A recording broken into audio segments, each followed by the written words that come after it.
Welcome back. Today we're again in the Innovation Hub on the University of Oklahoma campus. Thank you to the kind folks here. They've got a maker space. It's way cool. We're going to link to it. Check it out. Watch the video if you're just listening to this podcast. We're going to talk about diversity, everybody's favorite subject. Welcome to the weekly Neo Marketing Podcast, featuring one half of the Golden Group C-Suite, Kyle Golding, and Pritch Pritchard, APR PRSA Fellow. So, Kyle, diversity, following up on a panel we had last night. The OU chapter of PRSSA did their annual Diversity and Inclusion panel. You were kind enough to be a guest on that panel.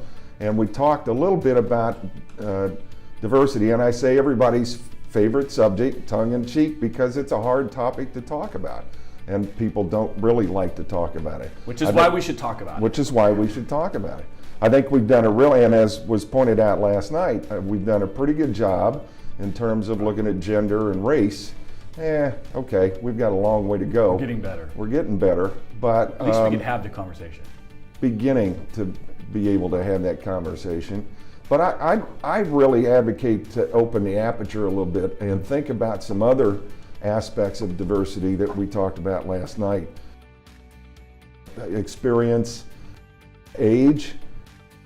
I think the discussion needs to be bigger than just race and gender. I think background also goes into that, kind of where you come from, and not just from a foreign country, but from different parts of even this country or even different parts of the same state. Further in that, into diversity of thought. Diversity of thought, putting absolutely. People who have different thought processes because of their past experiences, because of where they grew up, because of their culture, because of religion, everything that goes into making us human beings.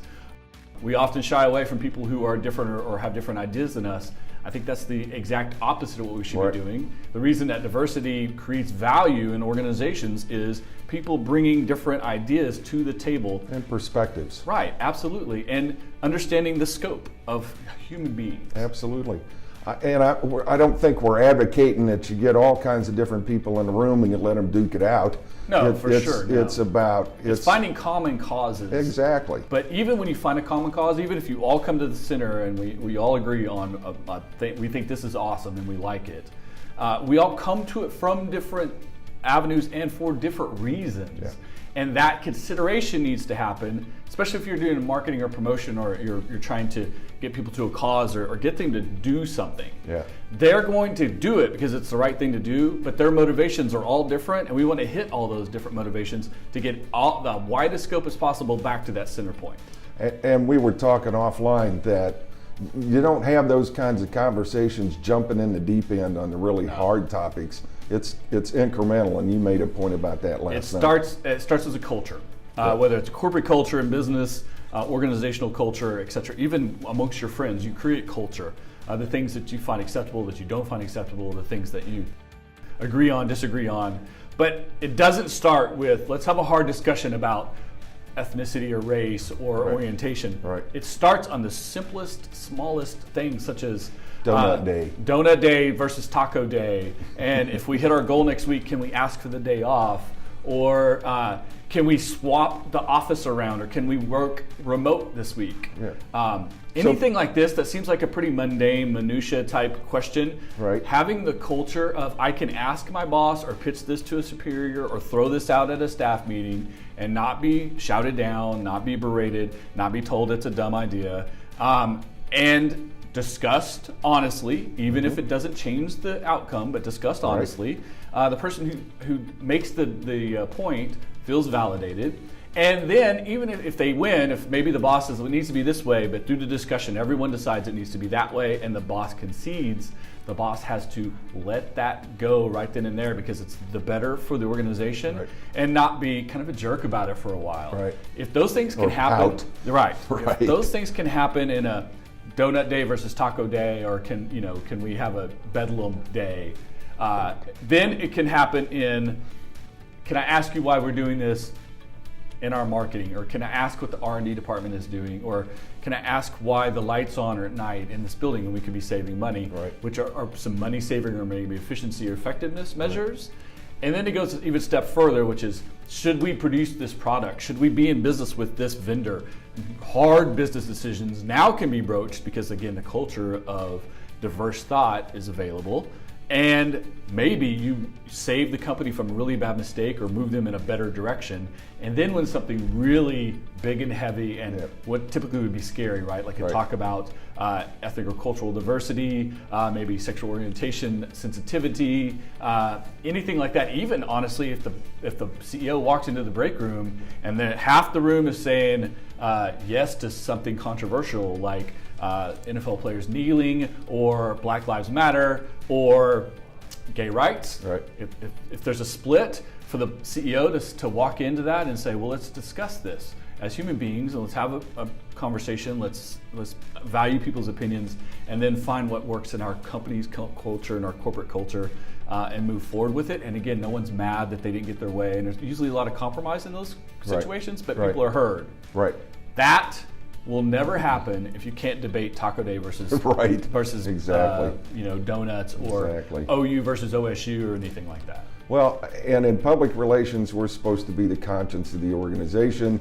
We're supposed to have the guts to say no to a bad idea. It's a different ethical standard for PR professionals. I've seen it in my own career, and that's a really, really, really hard thing to do. So if you have that kind of a culture where you can voice the opposition opinion, it's going to be better for everybody, because now, even if you're a youngster, you're not afraid to speak up. Absolutely. And it doesn't happen overnight. Nope. And it happens with consistency. And again, it's that follow through that's the most important part. It's that dedication by the C-suite to say, yeah, we were challenged and we discussed this and we moved on and we didn't hold it accountable for anyone. Right. For us, for the Golden Group, for what we do, every time we meet with a client, we're consultants. They bring us in to help them figure out either my business is 100% failing or 99% successful, somewhere in the middle of there. And we have to find either the 99% they're missing to get them to the right place or that 1% they need to get to the perfect place. But we have to challenge what they're doing. We have to ask them questions. Absolutely. We have to ingrain ourselves in what they're doing and find the fallacy, because there is one, or they wouldn't need us. Right.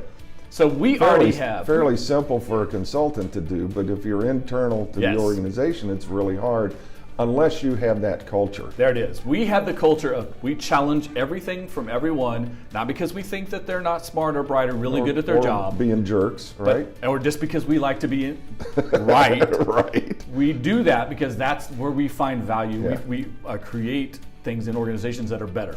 That's what people pay us for. So we already have this culture built in and established. That's how we've always done it. It's always DNA. Getting challenged. Yeah. So yes, if a company that does something else, make widgets, or a university even, can look at a scenario situation and say, our corporate culture, our ideas are open, and have that discussion and no repercussions and honest, not I'll let you talk, but I'm never going to change my mind. I'm never going to change my mind. But honest, right. Dialogue. Right. Everyone's for the better. Yeah, absolutely. And that's where our business needs to be now, because that's where our society needs to be now, and that's where we can all improve ourselves through our commerce. And it sounds kind of crazy that we can make society better through business, but we really can, because business is a good chunk of our society. That's where a lot of people interact with people they know. Yeah, and in my mind, business has a responsibility to make the world around them better than it is. Right. Just because they've got a product doesn't check that block for me. At the end of the day, happy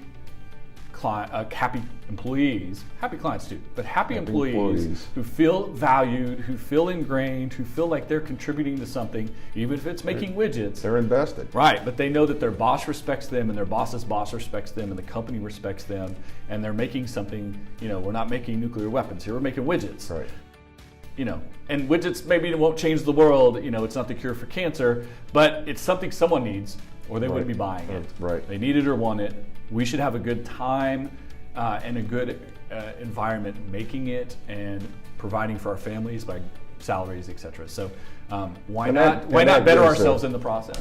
Exactly, because that gives the company license to do something in their community. For sure. So That's a fantastic discussion, Rich. Thank you so much for bringing that up. Also, thank you for allowing me to sit on that panel. Absolutely. Thank you to Sophie, too, who was the person, the student in charge, the whole committee, and all the PRSA students. We had great Q&A, too. I thought the students had asked some really good questions.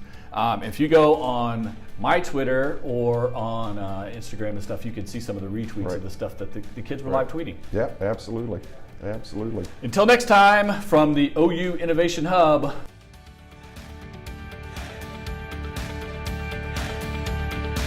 Yeah.